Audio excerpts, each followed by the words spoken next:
How can you say that you love God and you are committed to God, but you have no exes? That's what we're going to be talking about today.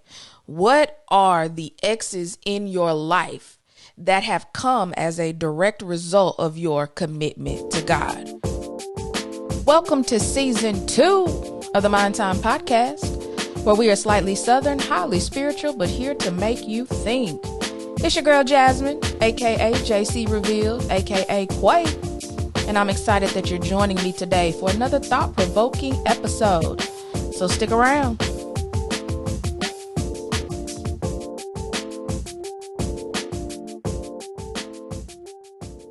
Hey y'all, hey, we back.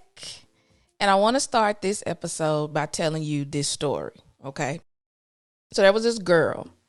And most would say that she's a good girl, smart, kind of quiet, laid back, cool, really unassuming. And she happens to catch the eye of this guy who is very attractive, athletic, but he's known for being a ladies' man and dating a lot of women. But despite all of that, they become friends and they start hanging out. And so they're talking every day, and he treats her real nice, takes her out to dinner, to the movies, they do all that, real romantic stuff, walk in the parks. And so their relationship starts to get more serious. And so he expresses that he's falling in love with her, and she realizes like she's starting to fall for him despite his reputation and stuff. So one night at dinner, she just casually says, "So tell me about some of your exes," right? Because he been dating all these women. And so he looks at her and he kind of smiles as he's chewing his food. And he pauses and then he wipes his mouth and he says to her, "I don't have any exes, but I love you though." Well, now let's just let that marinate for a little minute, because in this particular episode, we are going to be talking about exes. So this is part 2 of the 6-part series, The Great Exchange, 6 ways to know if God really has your heart. So we're going to be talking about the exchange, the EX dash change. Now in the first part, in the last episode, we talked about the exchange as far as conversation. And so a lot of Christians have had an encounter with God, and encounters have to move into conversation before you get to the relationship piece. So we talked about whether or not you're in constant conversation with God, and whether or not you prowl, right? Whether or not you get in proximity with God, you reduce the noise. Do you open up? Do you wrestle? And do you listen when it comes to how you communicate with God? So that's the first way in which you can check to see if God really has your heart. And so this is part 2, and we're going to be talking about the exchange, because the truth of the matter is every commitment requires an X of some kind. Okay, so think about that. Every commitment you make requires an X of some kind, right? So if you decide that you're going to eat healthy, you got to X out junk food, or you've got to at least reduce it. If you decide you're going to work out every morning, extra sleep becomes an X. If you decide to get faithful in ministry, you are giving up some of your free time. And so the same thing should be true for us as believers when it comes to getting committed to God. How can you say that you love God and you are committed to God, but you have no exes? That's what we're going to be talking about today. What are the exes in your life that have come as a direct result of your commitment to God? Because see, just like this little relationship right here, the guy is showing her one thing and telling her one thing, but there always comes a point where you have to have this deciding moment. There comes a point where you have to decide, am I willing to commit and go all in or not? And despite the fact that he loved her and she's falling for him and they hang out and they talk and all that other kind of stuff, he basically tells her up front, I love you, but I don't have no exes. There's nobody in this situation that I'm willing to fully commit to the level that I'm willing to make a sacrifice for it.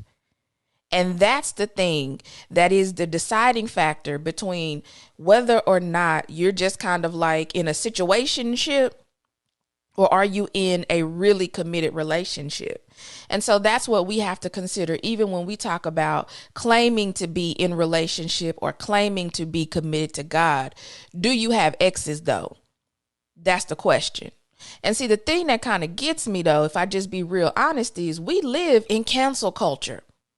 Right? Our whole culture is about canceling folks. You can be relevant today and you can be out tomorrow. Folks will cancel you in 2.5 seconds. But here's the thing. Why is it that we can cancel everything and everybody except for the things and the people that keep us from being committed to God? That's my question. Because we call ourselves Christians, right? We wearing the title.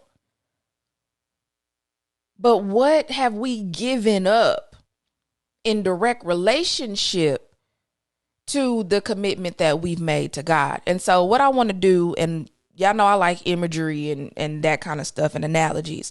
And so I want to set the scene for the rest of this episode like this. Imagine being at a large table, okay? Think about like your mama and them dining room when you was growing up, the dining room table. You know, the one they didn't let you eat at and sit at just on a regular day, but it was all nice and made up. Now, imagine sitting at this table and the table represents your life. Okay, so you're at this long banquet table, long dining room table. You got your nice chairs. You got all your stuff on the table. This represents your life. And you're sitting at the head of the table. Okay, now, at the table, you have seats that represent the different aspects of your life. Okay, so let's say there's a chair that represents your job and your career. Let's say your family is sitting at a chair. Your homies and your friends, your associates or whatever, they've got a chair. Your social life, all the activities you do in your free time, that's a chair. Your ministry and your church work, if you're committed to anything or involved in anything as far as the church, that's a chair. So you've got all these different chairs around the table that represent the different aspects of your life. And then you got stuff on the table. Okay, so let's just say you like playing cards. Maybe you like a spades player. So you got a deck of cards on the table.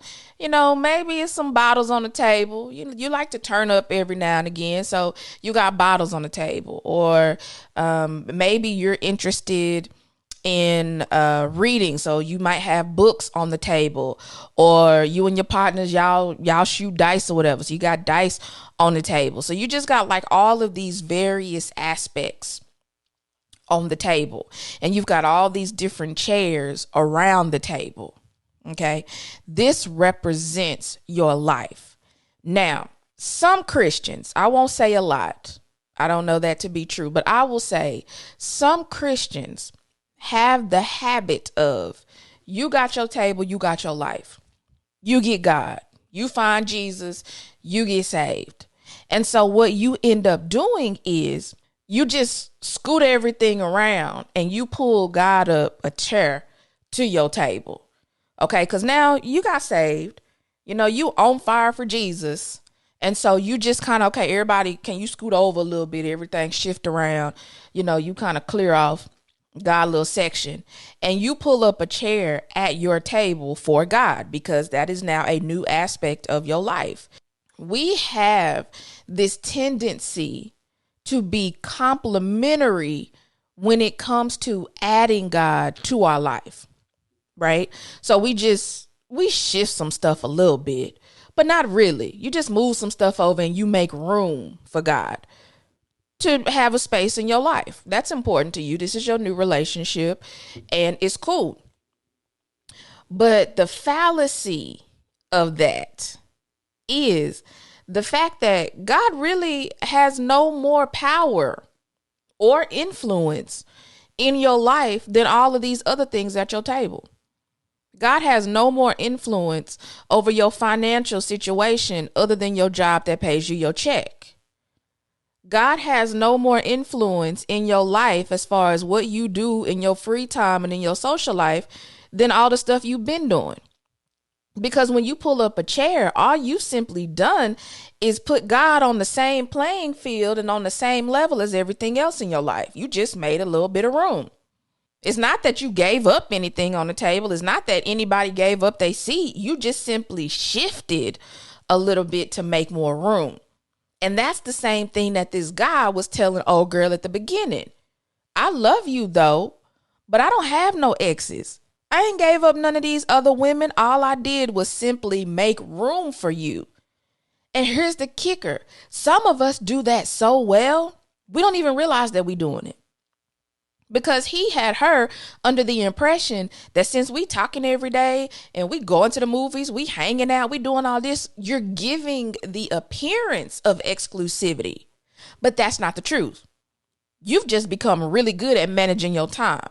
You got all these girls on a rotation schedule and you know who to call, when to call, how to keep them separate, how to make them feel special and all that other kind of stuff. And women do the same thing. You know, it's women out here who run men. But you do it so well that it gives the appearance of commitment. And it can make the other person feel like you're committed, but you're really not. And that's what some of us as believers have gotten really good at.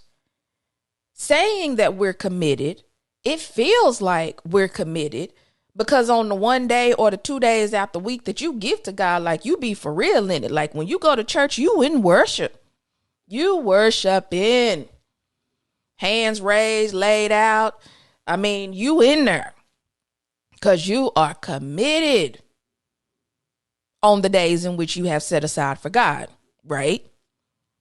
Let's not talk about Saturday because Sunday though, but you committed on Sunday. And you even go to Bible study on Wednesday. Won't he do it? Committed.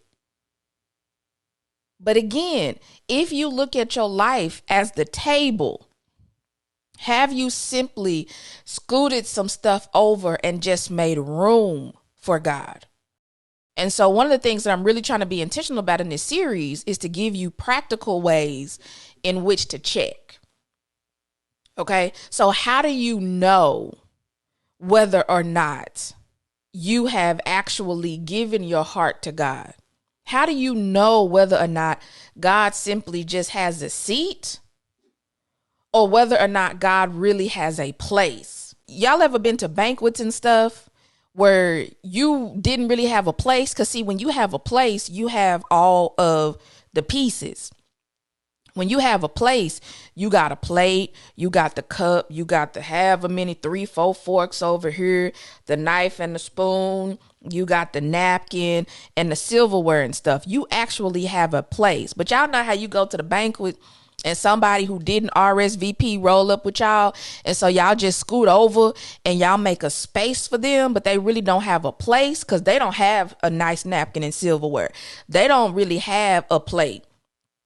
You know, y'all just here, you can use this fork because I ain't going to use this fork. I don't want that salad, right? So everybody's kind of piecemealing them together a place because y'all have made space for them, but they really don't fit at that table. And so then you have to ask yourself, have you done God the same way? God really does not have a place in your life. You simply just made space. And so then you piecemeal it and say, okay, cool. No, okay, we really ain't got nothing to do, you know. So yeah, we can go to a little church function. That's cool. Yeah, we can go to a little young adult ministry or whatever. That's cool. You know, my plans fell through for the weekend anyway. So let's just go see what they talking about, right? That's giving God some of this other stuff because you don't need it, right? There's nothing going on in your social life. So, okay, that's cool. Yeah, I can give God a little extra time. Right. So you grabbing a fork from over here. Okay, I can take this glass or whatever. And then you sit it in front of God as though God has a place in your life and God really doesn't. You simply just made space. So there's a difference between God having a place in your life and God having a space in your life. All right. So how do you know whether or not God really has your heart in relationship to this exchange? There should be a change in your exes when it comes to you being fully committed to God. So the first thing is you have to ask yourself, what has been canceled or removed from your table? Because remember, I said at the beginning, every commitment requires an ex of some kind, whether that's a reduction or whether that's just total cancellation. Something has to be canceled. Something has to be removed from the table. If you say that you are committed to God and you can't point to anything that has directly been canceled in your life because of that, you may need to check whether or not God really has your heart. Okay, you got to check that. Because I was doing this last night and I had to make me a list because I can't tell you about stuff that I have not checked myself. So I was checking with myself and I said, now self, and myself said, huh? And I said, okay, now do we got exes? Now maybe I'm up here trying to talk to the people or whether or not God has their heart. Maybe God don't have my heart. We got to check some things. So I started making me a list of what things have been canceled or removed since I've been committed to God. Now, let me say this. As you grow and mature in your relationship with God, more things will get canceled. So it's not, okay, I got baptized, I got saved, and 50 things came off the table. Okay, that's typically not how that works. I got baptized when I was 6. I tell people I really didn't get committed to God until I was about 16 or 17. High school was a rough time for me. And so I was really doing a lot of seeking and searching as far as God is concerned. And so some things gradually came off and even continue to come off the table as I move into the next level of commitment and a greater commitment and the next level of commitment, right? Because as you are in relationship with people and you're talking about exclusivity, as you grow and as the relationship changes, then the commitment moves and evolves, and so should the things that get canceled. Okay, so one of the things that came off early was chat rooms. I can't go into detail with that. I'm just telling you I got delivered. Okay, I got delivered from chat rooms when I was in high school. God is good. Don't go back once you get delivered. Okay, when I was in my young 20s, I used to have these big New Year's Eve parties at my crib. Like, I was legitly buying apartments based upon if I liked the layout of what the New Year's Eve party would be. I remember one distinct apartment that when I went in and looked at it, now I have one party at my house a year. And I signed a 1-year lease based upon the fact that, oh, our party gonna be banging up in here just because of the layout of the apartment. Y'all, I was silly in my young self. But New Year's Eve parties, I had a situation one time and I got real convicted about it. And the New Year's Eve parties just had to go. Okay, so I don't have those anymore. Not on those levels for sure. Tithing, 10% of my income got canceled. Just when you get faithful and you realize what God will do with your money, when you're faithful with your 10%, it got canceled. So that extra frivolous spending, it was a time I was taking all my t-shirts and stuff to the cleaners. Child, just spending money. But when you put God first and you get your priorities straight, it's some stuff that gets canceled. So 10% of my income got canceled. I worked it for a company for 12 years. And when God put it in my spirit and I wrestled with that for 6 months, really it was longer than that. Probably more like 8 or 9 months. I was wrestling with God about going back to school and going to seminary school. And one of the things that happened when I got in there was I had to quit my job because my classes were starting to interfere with the times when I absolutely had to be at work. Now, my boss was flexible with me the first year. And so there were periods of time where she would let me leave work, go to school, and then I would come right back. And I was, able to flex my schedule around.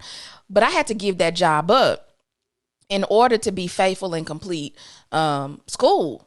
And so part of that was I had spent my whole 20s becoming independent. I'm out of my parents' pocket. I'm living my life, doing my own thing, paying my own bills, only to get to 29 and God said, give it all up. I went to school, gave it up, moved in with my folks. That was the worst 2 years of my life. And God is still good.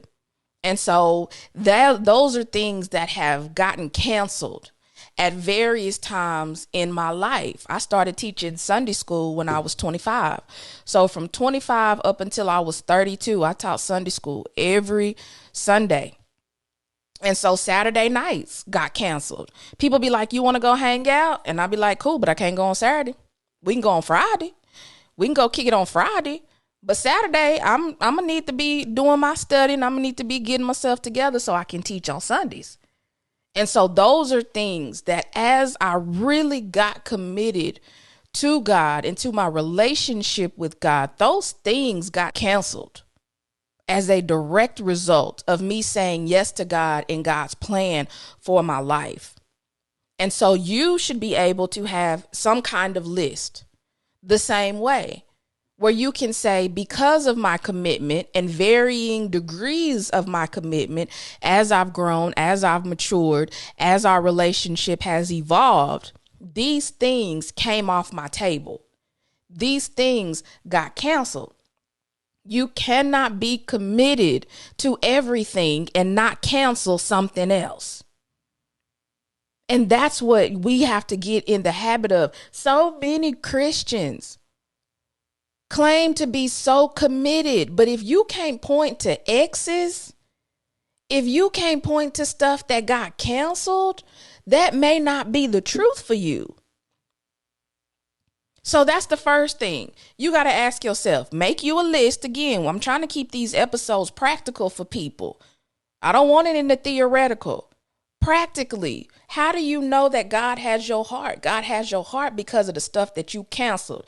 You can't tell me you love me and say at the same time you ain't got no exes. This is the other way that I know that this is true for a lot of Christians. Because have y'all seen these t-shirts? I love Jesus, but I cuss a little bit. I love Jesus, but I drank a little bit. This one, praise is what I do, but I can nuck if you buck too. The t-shirts, people, Christians walking around wearing these kind of t-shirts. And there's some more on this list, but see, then I'd have to cuss just to read them to you. So I'm going to leave that right there. So I'm not a hypocrite about it, but it's some others out here. That's the difference. People who have simply made space and pulled up a seat for God. If God is working on you, keep that to yourself, honey. It could be the truth, but why must we wear it? But when we walk around and we wear our shortcomings as billboards and advertisements for our temple, it's saying that we have not canceled or removed stuff from our table. You simply just added God to what is already an issue in your life. A lot of us don't even see nothing wrong with it. That is the problem. We don't cancel nothing, and yet we can still call ourselves Christians. But let me tell y'all something. That is not the way of God. There's this story about this brother named Achan. Okay, now, in the last episode of season 1, I talked about how Joshua took over and crossed the people over on across the Jordan River. So they get to the first battle. Okay, so the Battle of Jericho. I'm summarizing, and then I'm gonna tell y'all about this brother Achan. Y'all know how it goes. God told them, prepare yourself. For 6 days you're gonna walk around the city. Don't say nothing. Don't utter nothing. Just quietly walk around the city. On the 7th day, y'all gonna walk around the city 7 times, and on the 7th time, you're gonna have the priest and the Levites. They're gonna blow the trumpet. Everybody, all the Israelites ought to yell. The wall is gonna come tumbling down. Joshua chapter 6, verse 17. Joshua tells the people, the city and all that is in it shall be devoted to the Lord for destruction. Okay. Only Rahab the prostitute and her family is going to get saved, because when they went in to go spy out the land, Rahab hid the Israelite spies in her house. And when they came looking for them, she basically lied for them and let them out her window. So she made them promise that when they came to destroy the city, that they would spare her. So Joshua was giving the commands for the people. He said, okay, stay away from the devoted things of the Lord. As for you, this is Joshua telling the Israelites, as for you, keep away from the things devoted to destruction, so as not to covet and take any of the devoted things and make the camp of Israel an object for destruction, bringing trouble upon it. This is the NRSV version. Okay, so basically what he's saying is our job is to go in here. The walls are going to fall. Our job is to destroy everything and everybody except for Rahab and her folks. And all of the gold and the silver and stuff gets set aside and put in the Lord's treasury. Okay, that's verse 24. They burned down the city and everything in it. Only the silver and gold and the vessels of bronze and iron they put into the treasury of the house of the Lord. God saying, look, all of this stuff gets devoted to me. Don't touch it. Joshua warns them, stay away from it so you don't covet it, because if you covet it, then you're going to want it and you're going to bring destruction upon us. Okay, we all got to be on the same accord here. So don't do that. This is the instructions. That's Joshua chapter 6. So they do all of that. They burn everything down. Rahab folks get saved. They take all the stuff. They put it in a treasury, or so they thought. The very first verse of chapter 7 says, but the Israelites broke faith, or they were unfaithful. That's what the NIV says. They were unfaithful in regard to the devoted things. Somebody didn't do what the Lord told them to do about the devoted things. And who was it? It was Achan. This is how they found out that something wasn't right. They go and they spy out this land called Ai. Literally, that's how you spell it, Ai. And so they come back and they was like, there's not a whole lot of these people. We don't need to take everybody. Just take you 2 or 3, of the warriors and y'all will be good. Okay, so Joshua, okay, everybody don't need to go. We just gonna take this select few. We gonna go up, we're gonna run through them real quick. We'll be back in a little bit. They get up there and Ai has them on the run, and 36 of their men get killed. Okay, that's verse 5. Joshua chapter 7, verse 5. 36 of them get killed and they on the run. So Joshua's distraught. Now, hold on. Now, Lord, we know you was with us.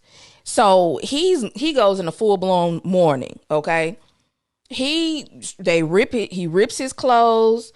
He falls to the ground. He crying. He starts whining. The same thing his ancestors did in the wilderness with Moses. Why you bring us over here just to give us and turn us over to our enemies? What's up with that, Lord?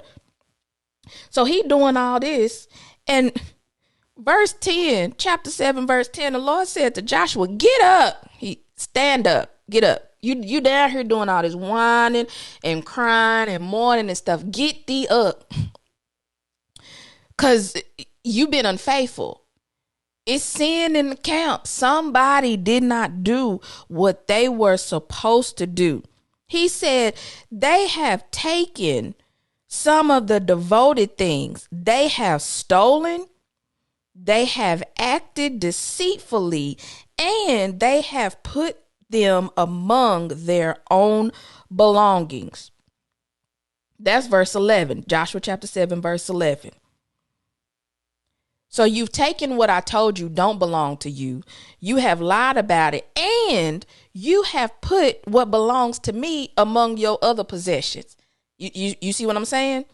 You got to be careful when you just take the sacred things of God and the things that belong to God, and you just scoot over some of your stuff and you just commingle all what you got going on and what God brings to the table together. He said you got to be careful about that. And so this is what they end up doing. He tells them, you're not going to be able to be successful against your enemies until you get this devoted stuff from up among y'all's possessions. This ain't y'all stuff. This stuff is sacred and it belongs to me. So God makes Joshua line up everybody. millions of people in the nation of Israel.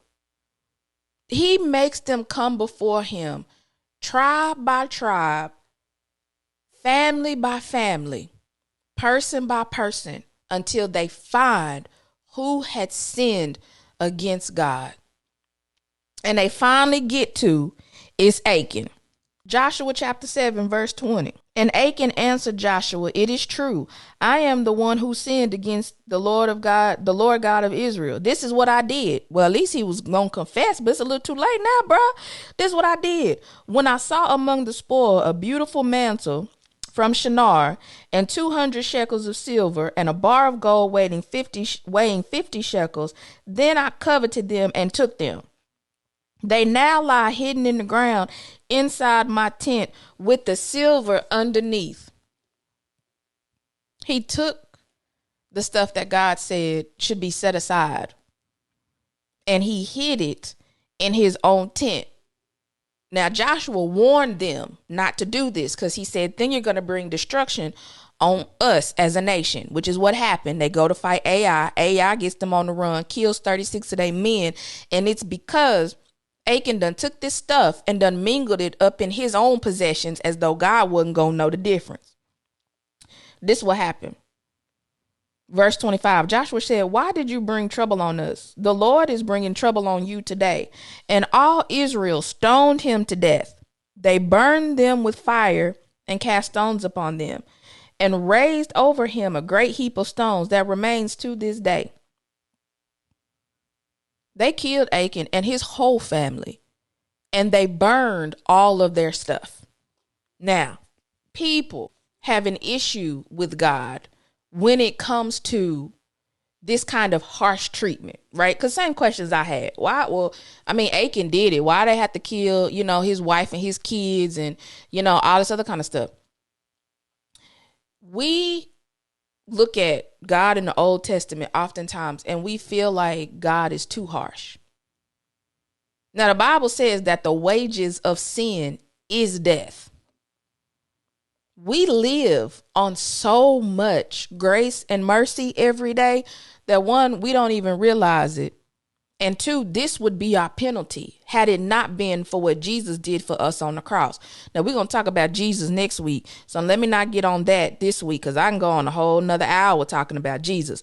But we live on so much grace and mercy. And then we have the audacity to say that God is too harsh. Achan legitimately did what God told them not to do, and it cost.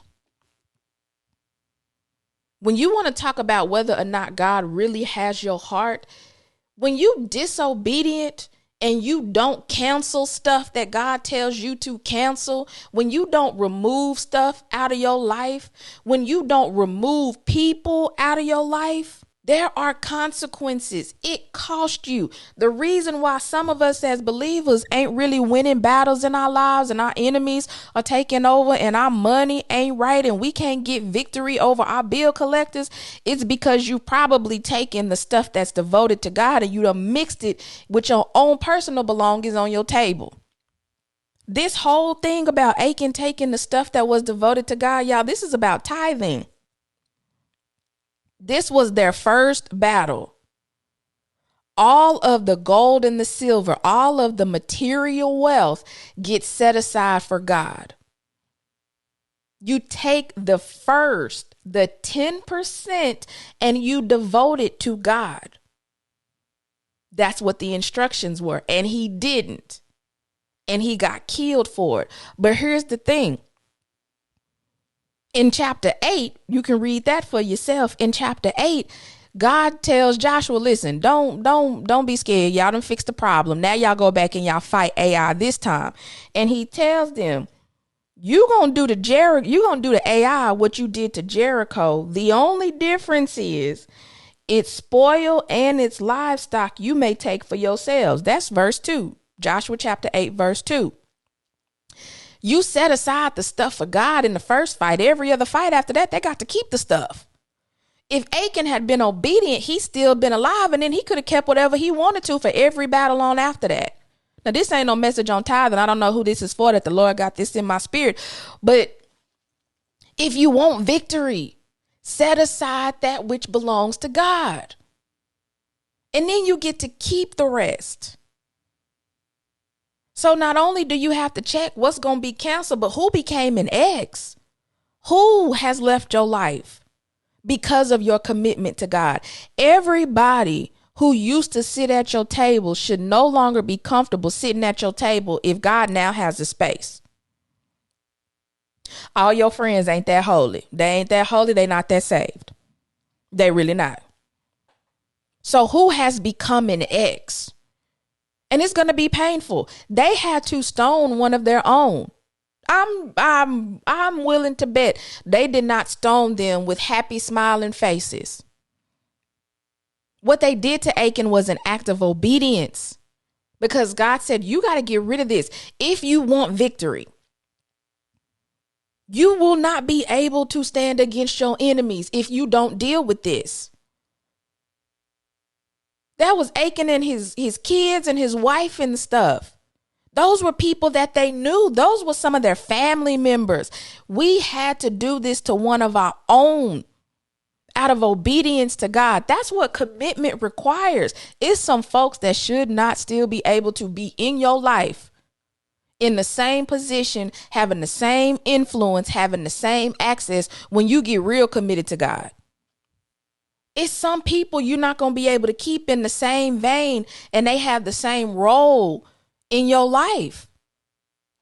This is why it's called the exchange. There has to be a change in your exes when you get committed to God. And if there aren't, you got to check whether or not God really has your heart, and if you are really committed on the level that you say you are. That's what you're going to have to do. So who became an ex? Whose seat got removed from the table? Can you point to people who have had to exit stage left because you and what you got going on is no longer healthy for the direction in which God is taking my life? Me and you can still be cool, but we can't be cool on that level. You know what I'm saying? We can be friends, but we're going to need to X that benefits part. Oh, y'all don't want to talk about that. You don't want to talk about that. There are things that you're going to have to cancel, and there are people who should now become exes because you have made a place, not a space, for God. Achan became an ex. His family became an ex, and they suffered for it. But at the same time, God was developing a whole new generation. And he was saying, listen, I can't allow y'all to think that it's okay for y'all to play with me like this. And we have to ask ourselves as young believers and young Christians too. God may be saying the same thing. Y'all sitting up here wearing t-shirts and putting me right next to everything else you got going on in your life. I cannot allow this to continue, because you will not be able to win battles in your life as long as you continue to do that. So what is God telling you to cancel? And who is God saying this person needs to become an ex? And then the last thing you got to do is, what has changed about how you set your table? How have you reprioritized the things in your life because of the fact that God now has a place? You know how like when the preacher come over and you hide all your liquor and stuff? That's how we do God. You didn't really get rid of it. You just not, this Sunday,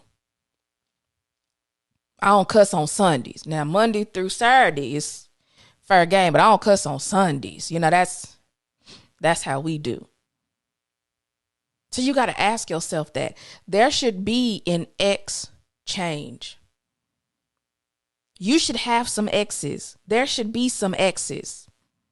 And like I said, we don't really feel the effects of it like we should because of something that Jesus did for us on the cross that we're going to talk about next episode.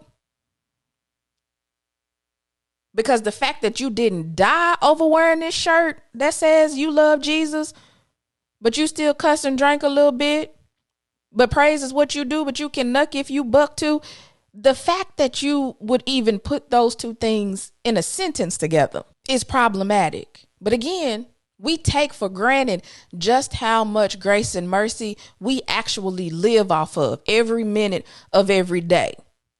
And then we turn around and tell God that the Old Testament God is too harsh. No, the New Testament God is just that good. Let's get that straight. So those are your practical heart checks for this episode. Number one, what has been canceled or removed in your life in direct relationship to your commitment to God? Two, who has become an ex in your life as a direct result of your relationship and your commitment to God? And three, how have you changed how you set up your table? Because if God really has a place, that should change how you set up the table. If you imagine, let's say, Barack and Michelle coming to your house, you ain't setting up the table the same way you do for your normal Sunday dinner with your family and your kids. It's a whole different setup because you got people of distinguished reputation coming. And then can we just talk about the need to clean off the table in general? I got to go, y'all. This is a long episode, but I'm feeling it today. The first thing you ought to do is clean off the whole table. Take everything off. You know, when you're really doing that deep cleaning, you pull the chairs away from the table. You wiping down the chairs. You taking everything off, plates, whatever. You washing all the dishes because they might have some dust on them because they've been sitting for a while. You bleaching down the table. You doing the whole nine when you really preparing your table for special guests. When your company really coming over, you doing that deep cleaning. Have you cleaned off your entire table? And I don't want to get too far on this point either because y'all going to hear me bring the table back up in episode 5, I think is going to be. Either 4 or 5. But you clean off the whole table. When you get serious about God, has your table been cleaned off or not really? Have you taken everything off the table and reassessed or not really?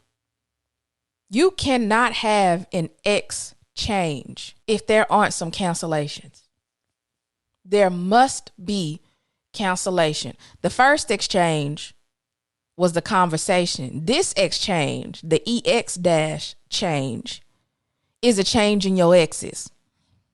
You may have always known God. You may have always been saved, but did you get committed? If your answer is no. If your answer is, I don't know. If you can't come up with nothing, you may need to go back to step 1 in your conversation so the Lord can help you, because God is telling you you're not going to be able to win no battles and no victories as long as this person's still here. As long as this thing is still in your life. As long as you okay saying that you love me and cussing folks out, this will always be the downfall as to why you don't reach the level of success that you could have and that I want for you, but you won't check your mouth. You won't put the bottles down. You so ready to fight and nuck if you buck and all that other kind of stuff. It really diminishes the praise that you say is what you do. Praise ain't what you do. Fighting is what you do. You always turned up on 10. And God is saying, this is the reason why folks got you on the run. Because you've taken some of the stuff that's devoted for me. Your love for me should be something in its own category. You shouldn't be able to put your love of God right next to, I drink a little bit, I cuss a little bit, I praise, but I can also nuck if you buck. That should not even be in the same vein. That's why Jesus told him, listen, you can't be my disciple unless you hate your mother and your brother and your sister and all that. It's some stuff that should not even compare to the love that you have for me. Because here's the thing, just like Achan, it may come a time that I may tell you these folks got to go. And you can't get rid of the people that I'm telling you to get rid of unless your love for me is way up here by itself. Are you willing to give up some stuff? And some of us are not. But do you want victory or do you want to hold on to all the stuff on your table? So this is part 2. Again, part 1 was the exchange, as in the conversation. Every Christian, you've had an encounter. Did you move to conversation? Because you can't have a relationship until you start talking. And then from conversation, we move into cancellation. Because there's always that defining moment where you got to make up in your mind, am I going all in or I'm going to keep playing with this thing? And it's the same thing with God. You have to decide, am I going all in with God or am I going to keep playing and dibbling and dabbling with all this other stuff and with all these other people? You can call yourself a Christian all day and tomorrow, but does God really have your heart? And so we going through a heart check. And I'll catch y'all on the next episode. Well, thanks for rocking with us this episode. You can subscribe to the Mind Time Podcast on Apple, Google, or Spotify. And if the spirit moves you, feel free to rate us and tell us how we're doing. You can follow us on Facebook and Instagram at Mind Time Podcast. You can check out our website at mindtimepodcast.com. And if you would like to submit a question for a discussion here, feel free to DM us on social media, or you can email Jasmine, that's JASMINE, at mindtimepodcast.com. Until the next episode, know that we love you. Peace.